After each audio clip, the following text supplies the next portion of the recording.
উসমান হাদির মাথায় গুলি হয়েছে। এটি অত্যন্ত গুরুত্বপূর্ণ রাজনৈতিক ঘটনার সাথে সম্পৃক্ত। বাংলাদেশের স্বাধীনতার সার্বভৌমত্ব যারা শত্রু তাদের বিপক্ষে ওসমান হাদি সব সময় কথা বলতেন। সেক্ষেত্রে বর্তমান যে পরিস্থিতি, তার শক্তি রয়েছে, সেক্ষেত্রে বর্তমানে যে পরাজিত শক্তি রয়েছে তার মধ্যে এই ঘটনা ঘটতে পারে। আবার যারা নির্বাচনের মাঠে ওসমান হাদিকে হুমকি মনে করছে তাদের মধ্যেও এটা ঘটাতে পারে।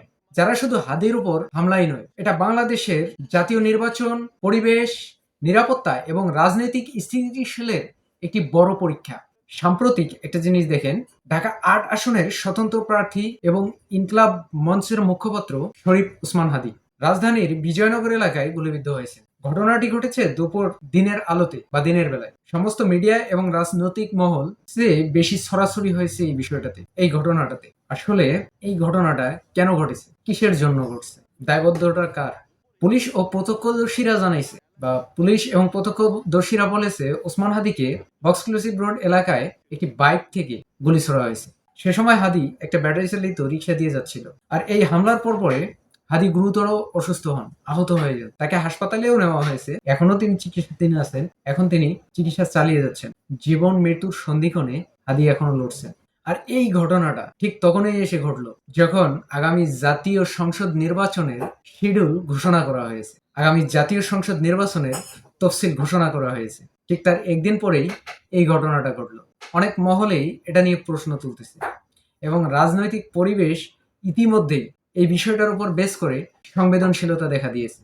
আসলে মানুষের সেফটি পারপাস নিয়ে প্রশ্ন উঠেছে, সামনের নির্বাচন নিয়ে প্রশ্ন উঠেছে। ঢাকা মেট্রোপলিটন পুলিশ তারা আইডেন্টিফাই সাপোর্ট এবং ভায়া সিসিটিভি অ্যানালাইসিস করতেছে এবং সাধারণ জনগণকে সহায়তার অনুরোধ করেছে। আসলে তাদেরকে সহায়তা করার জন্য আমাদের মাধ্যম হচ্ছে 999। এখানে ফোন কল করতে বলা হচ্ছে যে যদি এর মাঝে সম্পৃক্ত, হাদির গুলির পিছনে সম্পৃক্ত কোনো ব্যক্তিকে যদি আইডেন্টিফাই করা যায় তাহলে 999-এ তারা জানানোর কথা বলে। এটা পুলিশ বলেছে। আসলে থানার সামনে একটু পার হলেই কিন্তু থানা ছিল। আপনারা অবশ্যই ফুটেজটা দেখেছেন, সেখানে একটু পার হলেই থানা ছিল এবং থানার সামনে দিয়েই কিন্তু গাড়িটা চলে গিয়েছে ইনস্ট্যান্ট। আমরা পুলিশ কিছু করতে পারিনি, ধরতে পারিনি, বুঝতে পারিনি। যেখানে এ ধরনের ঘটনা ঘটুক, দলমত নির্বিশেষে আমাদের ঐক্যতার প্রয়োজন ছিল। অপরাধী যেই হোক তাকে আগে ধরার প্রয়োজন ছিল। একটা গুলি থেকে কয় রাউন্ড গুলি ছোড়া যায়? 10 রাউন্ড। এরপরে কি করতো? পুলিশ জানাইছে ঘটনাস্থল থেকে সংগৃহীত সিসিটিভি এবং অন্যান্য প্রমাণাদি তারা বিশ্লেষণ করতেছে। একজনকে সন্দেহভাজন এখন পর্যন্ত আইডেন্টিফাই করে তারা ছবি প্রকাশ করে এবং তার অবস্থান তারা খুঁজতেছে যে এই মুহূর্তে সে কোথায় আছে। একটি দেখেন বিষয়, আইন শৃঙ্খলা রক্ষাকারী বাহিনী যদি সক্রিয় থাকতো, সেই জায়গা থেকে আইডেন্টি করে সক্রিয়ভাবে তারা তদন্ত করে, তাহলে হয়তো এই বিচার নিশ্চিত দ্রুত নিয়ে আসা যায়, দ্রুত বিচার নিশ্চিত করা যায়, জোরালোভাবে করা যায়। কারা আছে এই ঘটনার পিছনে জড়িত, পিছন থেকে তারা কারা ভ্যাকান্সি দিচ্ছে। আমরা কয়েকটা সিসিটিভি ফুটেজ পেয়েছি, কয়েকটা সিসিটিভি ফুটেজ দেখেছি, যেটাকে আমরা ধারণা করতেছি বা যাদেরকে পুলিশ আইডেন্টি করতেছে তারা হাদিকে গুলি করার আগেও তার সাথে সাক্ষাৎ করেছে। কিন্তু এর পিছনে ইন্ধন কে যোগাচ্ছে, ভ্যাকান্সি কে দিচ্ছে, এটা তো আমাদেরকে আগে তার গোড়াতে উত্থান পতনটা কোথায়, সেই গোড়াটাতে আমাদের পৌঁছার প্রয়োজন আছে। কারণ দেশে অনেক বড় বড় রাজনৈতিক শক্তি আর প্রক্রিয়াগুলো এখনো কিন্তু অপেক্ষা করছে। যেমন বাংলাদেশ জাতীয়তাবাদী দল বিএনপি, এটা একটা গ্রুপ কিন্তু বলতেছে, আমি আমার জায়গা থেকে বলছি, আর এটা এসেছে মিডিয়াও এসেছে, আপনারা অনেকেই শুনেছেন, দেখিছেন এবং বলছেন এটি একটি পরিকল্পনা, প্রচেষ্টা। যাদের লক্ষ্য বা এই যে পরিকল্পনাটা করতেছে, এই যে মঞ্চটা সাজাচ্ছে, এই যে হাদিকে গুলি করছে, এটা একটা সূচনা করছে। পরবর্তীতে মিশন আরেকজনকে হয়তো টার্গেট করা হতে পারে। এটা একটা সূচনা, সেটা হচ্ছে নির্বাচন পরিবেশকে ভঙ্গ করে দেওয়া। দোষীদের দ্রুত আইনের আওতায় আনাটা খুব জরুরি বর্তমান প্রেক্ষাপটে। আর এই দোষীদেরকে ধরতে পারলে তাহলে দেশের পরিস্থিতি পজিটিভলি সামনের দিকে কাজ করা যাবে। আর এই দোষীদেরকে দ্রুত ধরার আমিও জোরালো দাবি জানাচ্ছি। এই হামলাটা করার পিছনে উদ্দেশ্য কি? নির্বাচনের আগে কি এটা কোনো বড় সতর্ক করে দিচ্ছে? এটা অনেকেই বলতেছে যে হয়তো এটা নির্বাচনের আগে একটা সতর্ক বার্তাও হতে পারে এবং বলছে চিহ্নিত ব্যক্তিদের মধ্যে তাদেরকে দ্রুত ধরে দমন করাটাও জরুরি। যদি আপনারা ব্যক্তিদেরকে আইডেন্টিফাই করতে পারেন তাহলে দ্রুত তাদেরকে ধরেন, তাদেরকে আইডেন্টিফাই করে তাদেরকে দ্রুত ব্যবস্থা নেন। এতে রাজনৈতিক নেতাদের নিরাপত্তা পাবে, উদ্বেগ প্রকাশ করতে পারবে না, তারা শান্তিতে থাকতে পারবে। কেননা এই প্রেক্ষাপট যদি চলতে থাকে বা এটার যদি কোনো সুরাহা আনা না যায়, তাহলে বড় বড় যে রাজনৈতিক নেতারা আছে বর্তমান, তাদের নিরাপত্তাটাও কিন্তু ঝুঁকিতে। তারাও কিন্তু অনেকে উদ্বেগ প্রকাশ করতেছে যে দেশের নিরাপত্তাটা আমরা কোথায় পাবো, কিভাবে পাবো, কেমনে পাবো, কে দেবে। এটা কিন্তু আমাদের করা প্রয়োজন। এখন এটার উপর বেস করে আবার অনেকেই সরকারকে দোষ চাপাচ্ছে নিরাপত্তা বেষ্টনীর দিকে, যে সরকার নিরাপত্তা দিতে ব্যর্থ। আর সামনের দিনে যে রাজনৈতিক পরিবেশটা আসতেছে, এটা কিন্তু এরকম পরিবেশ থাকলে, পজিশন থাকলে আরো ঝুঁকিতে পড়বে, ঝুঁকিপূর্ণ হয়ে উঠতেছে। এখন কিন্তু এটা সতর্কের সময়, তাই নিজেকে পরিবর্তন করাটা জরুরি। এর ফলে রাজনৈতিক উত্তেজনা যেন সামনে আরো বৃদ্ধি না পায়, তীব্র থেকে তীব্র রূপ ধারণ না করে, এটাকে তাই দ্রুত নিয়ন্ত্রণে নিয়ে আসাটা আমি মনে করি জরুরি। এই প্রক্রিয়াগুলা থেকে আমরা যদি দেখতে পারি যে সাধারণ একটা ঘটনা, সে যদি অপরাধী নাই হয়, অপরাধ নাই করে, তাহলে এটা রাজনৈতিক দৃষ্টিকোণ থেকে দেখে কেন এত আলোচনা, কেন এত আলোচনার কেন্দ্রবিন্দু, কোথায় সেই কেন্দ্রবিন্দুটা তৈরি হয়েছে। আপনারা ভেবে দেখেন, যদি এটা সাধারণ একটা ঘটনা হয়, স্বাভাবিক একটা ঘটনা হয়, তাহলে কেন এটা আলোচনার কেন্দ্রবিন্দুতে আসলো, কোন কারণে কেন্দ্রবিন্দুতে আসলো। আপনারা আসেন, ফেসবুকে আসেন, ইনস্টাগ্রামে আসেন, টুইটারে আসেন, দেখেন সামাজিক যোগাযোগ যে মাধ্যমগুলো আমাদের আছে, এগুলাতে সাধারণ নাগরিক কি বলতেছে, কি প্রতিক্রিয়া জানাচ্ছে, কিভাবে ক্ষোভ প্রকাশ করতেছে, এটা দেখেন। যদি স্বাভাবিক ঘটনায় হয়ে থাকে, তাহলে কেন এটা কেন্দ্রবিন্দু হয়ে উঠবে। অনেকের কাছে এটা কিন্তু অগ্রহণযোগ্য একটা বিষয় হয়ে দাঁড়িয়েছে। যেমন আমার ব্যক্তিগতভাবে আমি যদি বলি, একজন সাধারণ মানুষ হিসাবে, সাধারণ দেশের নাগরিক হিসাবে, এটা আমার কাছে অগ্রহণযোগ্য। এই হামলা একেবারে অগ্রহণযোগ্য, কারণ এটা সদ্য বলা চলে যে নির্বাচনের তফসিল ঘোষণা হয়েছে তার আগের দিনে ঘটে গেল। এটা কি আসলে গ্রহণযোগ্য?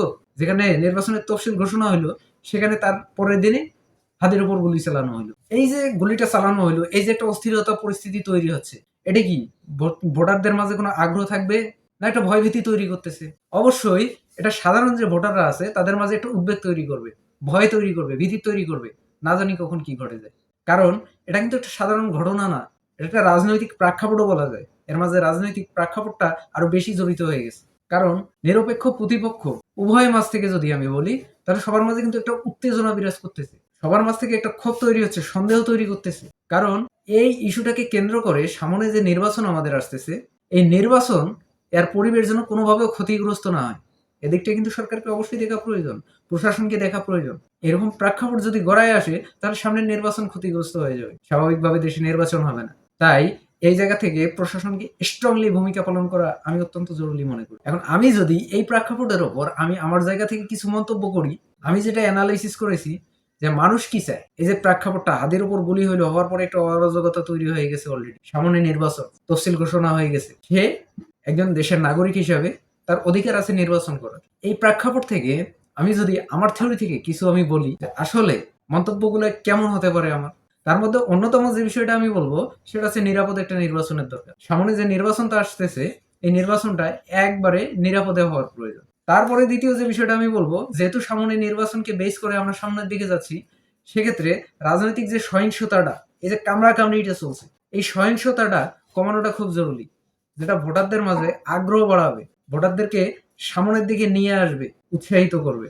আর তারপর পরে যে বিষয়টা আমি ইস্যু করব, যেহেতু নির্বাচন প্রেক্ষাপটকে সামনে রেখে এত কিছু ঘটতেছে, সেক্ষেত্রে প্রশাসনকে একটু স্ট্রং ভূমিকা পালন করা প্রয়োজন। আইনি শাসনটা নিশ্চিত করা খুব প্রয়োজন, যাতে সামনে এ ধরনের ঘটনা কোথাও ঘটতে না পারে। সব জায়গাকে নজরদারিতে স্ট্রংলি রাখাটা প্রয়োজন, এটা আমি আমার দৃষ্টিকোণ থেকে মনে করি। আর এই বিষয়গুলা যদি নির্দিষ্ট কোনো পক্ষ নিয়ে থাকে, তা কিন্তু না, এটা সমগ্র দেশে স্বাভাবিক যে জনগণরা আছে তাদের জন্য এটা অতি গুরুত্বপূর্ণ। শুধু এটা রাজনৈতিক দলের ক্ষেত্রে না, রাজনৈতিক নেতাদের ক্ষেত্রেই প্রযোজ্য না, সাধারণ যে জনগণ আছে তাদের জন্য এটা খুব জরুরি এবং গুরুত্বপূর্ণ। এই বিষয়টাও কিন্তু মাথায় রাখার প্রয়োজন। তাই এই জায়গাগুলোতে নির্বাচনকে সামনে রেখে অন্তত এই অবকাঠামোগুলাকে আমাদের সামনের দিকে নিয়ে আসার দরকার, একটু ভালো করার দরকার, পজিটিভলি চিন্তা করার দরকার, যে এগুলো কিভাবে আমরা আজকে যদি প্রশাসনের ভূমিকায় প্রশাসন নিজের জায়গায় ঠিক থাকতো, যেহেতু সামনে নির্বাচন, এখন একটু প্রশাসন চড়াও হয়ে আসতো, ভ্যাকান্সিটা ঠিক মতো দিত, তাহলে কি আজকে হাদি গুলি খাইতো? অবশ্যই গুলি খাইতো না। আর যদি এই মুহূর্তে হাদির কিছু হয়ে যায়, তাহলে যদি সহিংসতা ক্রমশ বাড়ে, এটা রোধ না হয়, তাহলে দেখবেন যে এই রাজনীতিটা একটা দুর্বিদ্ধ সংকেত হয়ে দাঁড়াইছে। কারণ তখন দেখা যাবে এটি বৃহৎ রাজনৈতিক সংকেতও হতে পারে। কারণ এটাকে ইস্যু করে সেই সময় দাঁড়াবে নির্বাচনী সহিংসতা বৃদ্ধি হবে, নিরাপত্তা ব্যবস্থার অপব্যবহার হয়ে যাবে, চাপ বাড়বে, রাজনৈতিক নেতাদের উপর তখন ক্রমশ চাপ বাড়বে এবং নিরাপত্তাহীনতায় ভুগবে, উদ্বেগ হয়ে যাবে। কারণ এই যে সিস্টেমগুলোর কথা আমি বললাম, এই সিস্টেমগুলোর সবগুলো একটা রাজনৈতিক পরিবেশ, এটি একটি বড় চ্যালেঞ্জ হয়ে দাঁড়িয়েছে বা চ্যালেঞ্জ হয়ে দাঁড়াতে পারে সামনে, যেহেতু নির্বাচন। এখন সময় এসেছে এগুলাকে আমাদের কিছু কেয়ারিং করার, রাষ্ট্রের জন্য, রাজনৈতিক দলের জন্য এবং নাগরিক সাধারণ সমাজের জন্য, সাধারণ মানুষের জন্য। আর সবাইকে একত্রে সমন্বয়ে এই সহিংসতার বিরুদ্ধে এই পদক্ষেপগুলোর জন্য আমাদেরকে সামনে আন্দোলন করতে হবে, আগাতে হবে, সহিংসতাকে আমাদের প্রত্যাহার করতে হবে, মাঠের খেলাকে মাঠে জায়গা দিতে হবে। এই যে যে ঘটনাটা ঘটেছে হাদির গুলি, এটা দেশের রাজনৈতিক একটা ইতিহাস। এটি রাজনীতির জন্য গুরুত্বপূর্ণ একটা মাইল ফলক হয়েও সামনে দাঁড়াতে পারে। এটা নির্বাচনের আগে যেহেতু ঠিক ঘটে গেছে, রাজনৈতিক প্রতিক্রিয়া থেকে তীব্র হতে পারে, নিরাপত্তায় এবং আইনি শাসন নিয়ে প্রশ্ন উঠতে পারে, এবং আইনি শাসন নিয়ে সেটা প্রশ্ন অলরেডি উঠে গেছে, প্রশ্ন শুরু হয়ে গেছে। আর এই বিষয়টা বিশেষ করে যেভাবে চলতেছে সাইকোলজিক্যাল ভাবে যদি বলি, সেটাকে সাধারণ মানুষের মাঝে এত পরিমাণ একটা উদ্বেগ তৈরি করছে, এই উদ্বেগ সহজে নিবারণ করাটা সম্ভব নাও হতে পারে। অতএব এই প্রেক্ষাপটে আমাদের কিছু করণীয় বা উচিত বলে আমি মনে করি, সেটা হচ্ছে শান্তিপূর্ণভাবে তথ্য জানানো, আসলে যেটা সঠিক জেনুইন সেই তথ্যটাকে ফ্লাশ করা, তথ্য জানানো, কোনো তথ্যকে গোপন না করা, অস্থিরতা না ছড়ানো, মানে ভুয়া কিছু না ছড়ানো, ভুয়া তথ্য না ছড়াটাই এই সিচুয়েশনটা সব থেকে জরুরি। আমাদের এই সময় প্রয়োজন সবাইকে আইনের প্রতি একটু শ্রদ্ধাশীল হওয়া, পূর্ণাঙ্গ আস্থা রাখা, আইনের কাজ আইনকে করতে দেওয়া, এবং সব পক্ষের শান্তিপূর্ণ রাজনৈতিকভাবে প্রতিযোগিতা করার আহ্বান। কারো প্রতি কেউ হিংসাত্মক মনোভাব না দেখায়া, কারো প্রতি কারো আক্ষেপ না দেখায়া শান্তিপূর্ণভাবে আমরা যদি কর্মসূচি পালন করি, তাহলে সামনের নির্বাচনকে কেন্দ্র করে কোনো সহিংসতা হয়তো ছড়াবে না। আর যদি সেটাকে আমরা আক্ষেপে পরিণত করি, তাহলে সামনে হাদির মতো আমাদের আরো ঘটনা ঘটতে পারে। অবশ্যই এটা আমাদের জন্য প্রাপ্তি না, আর এটা আমরা কখনো আশাও করি না। তাই আমি মনে করি সবাইকে শান্তিপূর্ণভাবে কর্মসূচি পালন করার জন্য এবং সবাইকে মিলেমিশে চলার জন্য আহ্বান জানাই, যাতে হাদির মতো ঘটনা আমাদের নির্বাচনের আগে এই মুহূর্তে আর দেশে না ঘটে, অরাজকতা তৈরি না হয়, সবাই যেন শান্তিতে থাকতে পারে। এখন আপনি যদি মনে করেন যে দেশে শান্তি এবং স্থিতির পরিবেশ নিয়ে আসা উচিত, অথবা আপনি যদি মনে করেন যে আইন শৃঙ্খলা পরিস্থিতি এখন দেশে স্বাভাবিক আছে কিন্তু আরো উন্নত করা উচিত, আপনার এই ঘটনার পিছনে মন মানসিকতা দেখাতে পারেন যে হাদির যে ঘটনাটা ঘটেছে এরকম ঘটনা দেশে যেন আর দ্বিতীয়টা না ঘটে, তাহলে হয়তো আপনি মানসিক শান্তি দেখতে পাবেন। আপনি এই ঘটনার পিছনে কি কোনো মানসিক শান্তি দেখতে পান? আমি ওপরে যে বিষয়গুলো বললাম, অবশ্যই যদি মানসিক শান্তি এবং অভ্যন্তরীণ শান্তি খুঁজে পান, তাহলে অবশ্যই কমেন্টে জানাবেন। ভিডিওটি লাইক করে শেয়ার করুন এবং আমাদের চ্যানেলটিকে সাবস্ক্রাইব করুন এরকম আরো ভালো ভিডিও পেতে। দেখা হবে অন্য কোনো ভিডিওতে। ভালো থাকবেন। খোদা হাফেজ।